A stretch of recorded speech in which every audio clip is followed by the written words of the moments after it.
everybody, I'm Jenny, and this is Life Take Two, where I share my harrowing escape from Mormon tradwife life.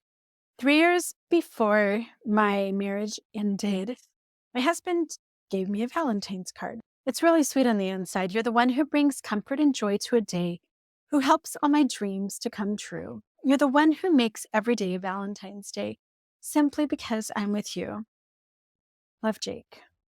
It's the back that gets a little psychotic. Jenny, I'm sorry I cheated on you. I lied and deceived. I've withdrawn love our entire lives. I've hurt you deep. You suffer at my hand. I've destroyed your innocent nature. I've failed as a husband. I didn't offer security you needed. I've caused major damage to our family. I've worked against you. I didn't recognize you as an equal partner. I never understood your needs. Your needs have gone unmet for years. This is just wild. Every time I read this, it blows me away. This line right here is my favorite part now that I'm safely away from him. Most of all, you endure pain and torment with me. I don't feel empathy, which leaves you all alone, insecure and alone. Blah, blah, blah. I love you forever, Jake. The most important part of this video happened at the very beginning, where I said I received this Valentine's card 3 years before our marriage ended.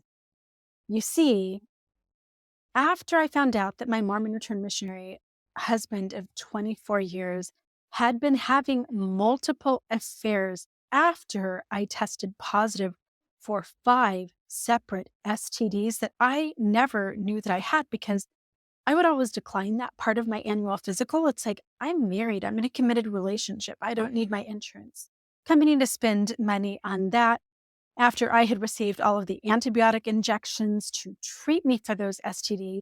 After years of abuse that some of the therapists who've heard my experiences have called domestic terrorism, this man right here got 3 more Valentine's Days. He got to torment me and make me endure pain and treat me with a lack of empathy, as well as our children, our pets, our neighbors, business partners, everybody within the circle of his influence for 3 more years. That 3 years was the fault of a 19-year-old girl. A girl who at the time didn't realize how miserable she was going to make my life and my children's lives and the pets and neighbors and business partners and family and friends that I just mentioned. That little 19-year-old girl had so much faith in a guy and, should we call it religious ideologies and societal traditions like marriage, and a specific type of traditional marriage where the husband provides for the family and the wife stays home and takes care of babies and has babies. The 19-year-old girl had so much faith in all of that that she dropped out of college forever and has never been back. She, after working a couple little waitressing jobs during college, dropped out of the workforce, entered into a marital agreement inside the Mormon temple for time in all of eternity that had absolutely no escape clause at all.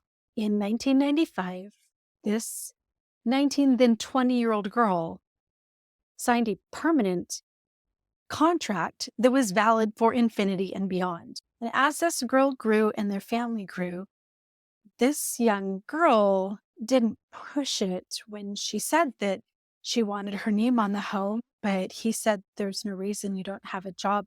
You're only going to drag my credit score down.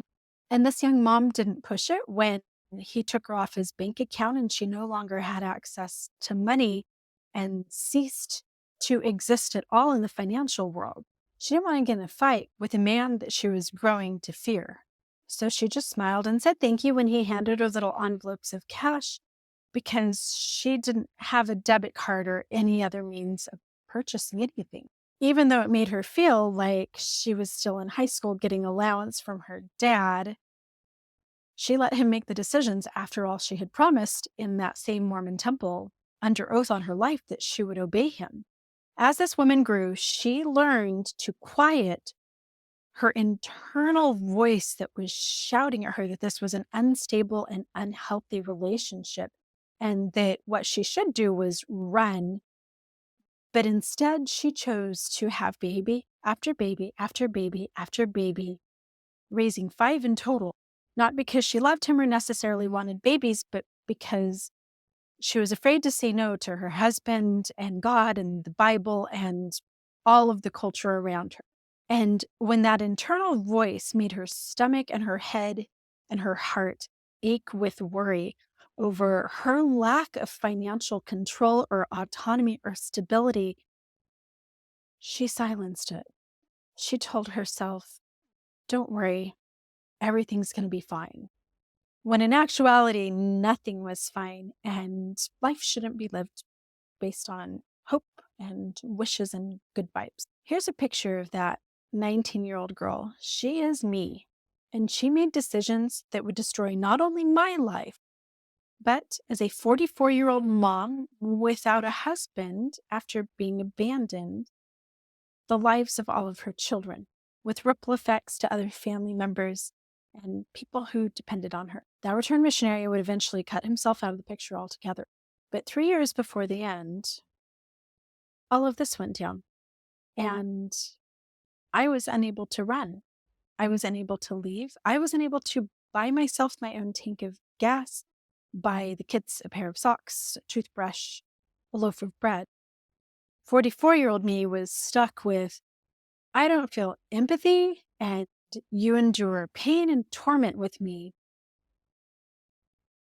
because 19-year-old girl thought that it was a safe bet to put my entire financial future in the hands of an intimate romantic partner. I wish I could go back in time and slap that girl silly, but I can't. What I can do is remind you 19-year-old ladies of a universal fact. A man is not a plan. Never has been, never should be.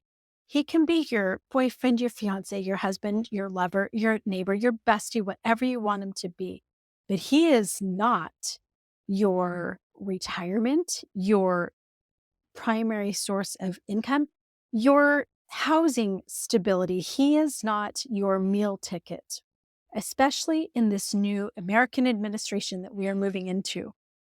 We as women must stop having transaction ships that we cannot control. Have relationships and make your own damn money.